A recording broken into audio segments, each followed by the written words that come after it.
fucking shoulders. Hello and welcome to What's with People with Doc Locke. I'm Dr. Stephanie Lockmuller, social psychologist and F-word fanatic. The goal of these videos is to give many lessons on phenomena, theories, and topics in social psychology, which is the scientific study of the way people think about, influence, and relate to others. Or in other words, it's the science of why the fuck are people like that? And this video focuses on a question that many have asked me, which is, what's with people being so committed to being wrong? Like, why are people so fucking stupid? But what we'll talk about today is that maybe it's not that they're stupid, though some of them could be, but it's that they are so resistant to being wrong that it makes them appear stupid based on what they do to avoid admitting that they're wrong. Also, spoiler alert, we all do it.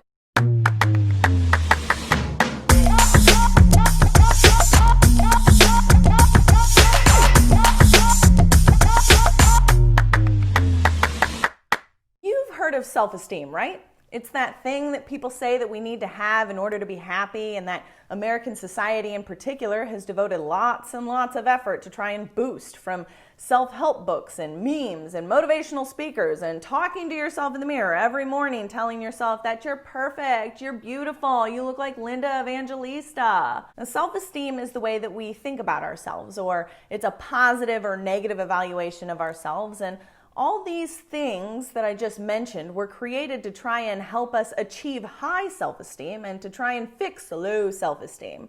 This is based on the idea that there's many benefits that come from having high self-esteem, and that low self-esteem is If you're curious about your own self-esteem, there are tests that you can take to find out how high or low your self-esteem is. Go check it out. But in all actuality, most of us have a pretty good reputation with ourselves. In fact, in studies of self-esteem, even low-scoring people respond in the mid-range of scores. So for example, a person with low self-esteem still thinks they're okay rather than that they suck altogether. So in general, people feel pretty good about themselves. And people work really hard to keep feeling good about themselves, as shown by how consistently we as humans use what's called self-serving biases to make ourselves feel good about ourselves. Ooh, you got served! Ah! And when I say they work hard, it's mostly their brain that's doing the work without them even being aware that it's happening at all. Self-serving biases are distorted ways of thinking that occur in order to keep or even enhance self-esteem. One example of the self-serving bias is called the above average effect. And just like it sounds, it is how people believe that they are above average on positive traits. When people are asked to rank themselves on qualities like how reasonable or friendly or funny that they think they are, most people say that they're above average compared to others on those qualities, which by law of averages doesn't make any fucking sense. You're gonna have people who are below average, but no one thinks it's them. In general, we all think we're much better than we actually are, which is why our self-esteem is pretty good in general. Another self-serving bias that we do to maintain that self-esteem is by claiming that positive things happen because of how great we are. But when negative things happen, it's because of other people or things outside of ourselves, like saying, I got an A and taking credit for that good grade, versus saying, the professor gave me an F and implying that it's not your fault. And I'm sure that you can think of examples in your own life of people doing this shit, like when your friend wins a game, it's because they're so talented, but when they lose, it's because of the referees and bad calls or whatever. If they get a job that they interviewed for, it's because they had a great interview and they have all the qualifications. But if they don't get it, it's because the interviewer didn't like them and was totally stupid and I didn't want that job in the first place. But don't think it's just everyone else who does this shit and not you. That's a self-serving bias too. To believe that others are influenced or affected by biases and errors, but that we're not, because we're like so awesome. Now, self-serving biases are normal and they're useful, and everyone does it to some degree, and we do this shit because we're extremely motivated to maintain our self-esteem. In fact, a study found that college students preferred a boost to their self-esteem more than sex and pizza and money and beer. I mean, that's like the 4 food groups for a college student. Oh, ramen. So let's recap. Over half of a century, social psychologists have found that one of the most powerful influences of human behavior stems from our need to maintain positive self-esteem. So we see ourselves as reasonable and moral and smart, but what happens if we do things that imply that we're not those things? What do we do? When this shit happens, we feel a variety of emotions: bad, sad, mad. But I'm gonna call it discomfort. And this discomfort caused by performing an action that goes against how we feel about ourselves is called cognitive dissonance. Cognitive dissonance. This discomfort that is felt leads us to try and find ways to reduce that feeling because, again, we want to feel good about ourselves. So we are motivated to change the way that we think or behave, and sometimes in ways that might surprise ourselves and others. So here's an example. Say you're a happy person with a reasonable amount of self-esteem, and then COVID happens! But you still want to go out with friends or go to the stores without wearing a mask, so you do those things. But then you get bombarded with news and information and people saying that wearing a mask and limiting and foregoing social outings is important and necessary to reduce the spread of COVID. Now, this information goes against your self-image because it implies that what you were doing was irresponsible and selfish and immoral or dumb. So you experience dissonance or discomfort, which motivates you to reduce that feeling. So here's the thing, you got a couple of choices. You can change your behavior by wearing masks and not hanging out with friends. However, you can't really undo a behavior that you've already done. So doing this can sometimes make people feel like this is an admission of being wrong. Not to mention, it's often more difficult to change a behavior. So a quicker option might be to just change your thoughts. You can change your thoughts by convincing yourself that COVID isn't really that easy to spread, or that masks aren't really that effective, or that it's no different than the flu, or that only old people die from it and they were going to die soon anyway, or that COVID doesn't even exist at all and it's just a ploy to mess with an election or to strip people of their freedom. Oh God. Whew. Now, doing these things will reduce your dissonance and make you feel happy and comfy again. But check it, all that shit is generally done pretty much without your awareness. It's largely an unconscious process that people don't even know they're doing. And even knowing of its existence like you do now doesn't mean that you still won't do it. But we'll get to that in a minute. Stay tuned. So changing your thoughts is often a preferred method because it's much easier than changing your behavior or admitting that you're wrong. Smoking cigarettes is a great example. It's much easier to convince yourself that you're too healthy to get lung cancer, or that lots of people smoke and don't die from it, or that you'll eventually quit than to actually go ahead and quit. Now, as I mentioned before, sometimes the need to maintain self-esteem overpowers our thinking so much that we end up rationalizing rather than being rational. Did you see what I did there? So when people are in the middle of trying to get rid of dissonance, they're so involved with convincing themselves and others that they're right that they can end up behaving irrationally or even in harmful ways. So for example, in 1954, a researcher and his colleagues observed a cult that believed that UFOs would come to Earth and rescue them from the apocalypse that was going to happen on a specific date. It's the end of the world! Many of these followers ended up quitting their jobs and getting rid of all their earthly possessions in anticipation of this end of the world event, fully believing that it was going to happen. But when the predicted date came and went without anything happening, instead of admitting the wrongfulness of their actions and beliefs, they actually began to believe that their actions were what saved the world.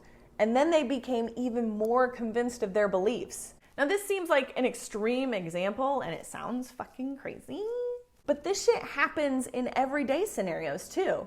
These mental gymnastics or justifications may sound ridiculous to others, but it makes absolute and perfect sense to people who are trying to reduce dissonance. There are so many people who don't want to give up their beliefs, even if they've been scientifically discredited, or people who support the bad behavior of a loved politician, Or people who doubt the top experts when they're told that they gotta wear masks or not smoke or get vaccinated or believe in global warming or not date someone named Brock. Like, here's the thing, to most people, the shit that they come up with seems really dumb until you realize that it's almost kind of impressive how creative they can be at denying evidence and reducing their dissonance. For example, many studies have found that when people are presented with information that either supports or opposes their beliefs, people will act in ways that will allow them to stay fully committed to their beliefs and to protect their egos. This is called confirmation bias. It's the tendency for people to seek out and prefer and to remember information that agrees with their beliefs and to avoid or reinterpret information that disagrees with them. This is why we seek out news sources or post memes or become friends with people that typically confirm our own beliefs. But we can't always avoid information that disagrees with us, right? When confronted with information that counters our beliefs, in order to maintain that happy, comfy feeling and to protect our self-esteem, we often avoid or ignore or dismiss or reinterpret or even counter that information, or even go so far as to discredit the sources. A brain scan study found that the reasoning areas of the brain actually shut down when a person is confronted with opposing information. Now, this makes it easy to dismiss information as being invalid or irrelevant or false or manipulated or fake news. People will also interpret information or data differently depending on what they already believe. In one study, people were provided evidence that supported the idea that capital punishment deters crime, and it had both strong and weak arguments. And then they also provided them with evidence that went against this, again with both strong and weak arguments. They found that whichever strong argument supported their views was taken as truth at face value and remembered. But they ended up dismissing the information that went against their beliefs without even considering it, and ended up only remembering the weak arguments for the opposing side.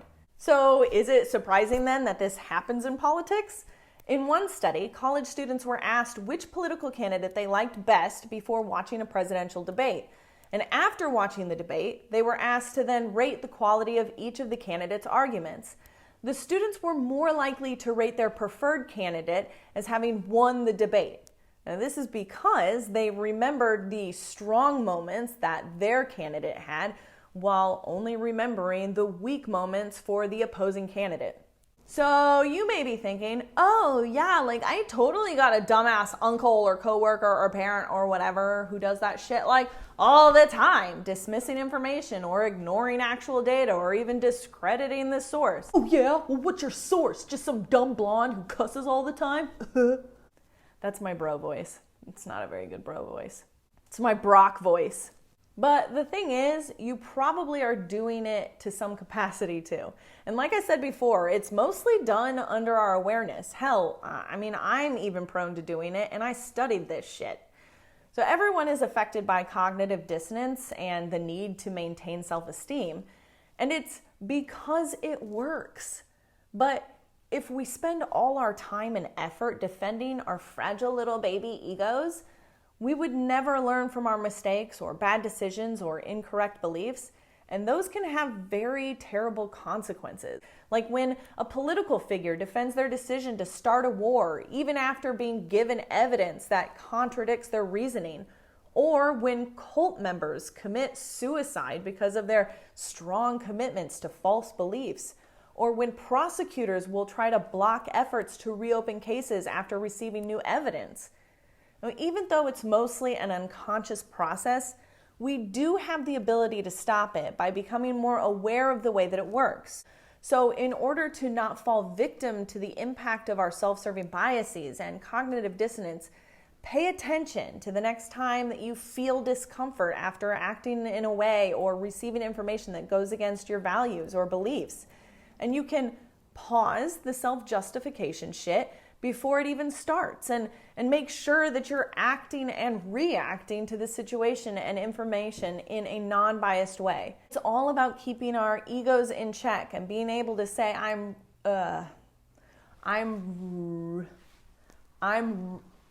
wrong. I'm wrong. every once in a while wouldn't hurt us either. It did hurt a little. I'm not wrong. Fuck! You've been served a bias. Hi! Welcome! It's me! It's me, Doc Locke! Nah. Alexa, stop. Stop it. You're embarrassing yourself. Ugh.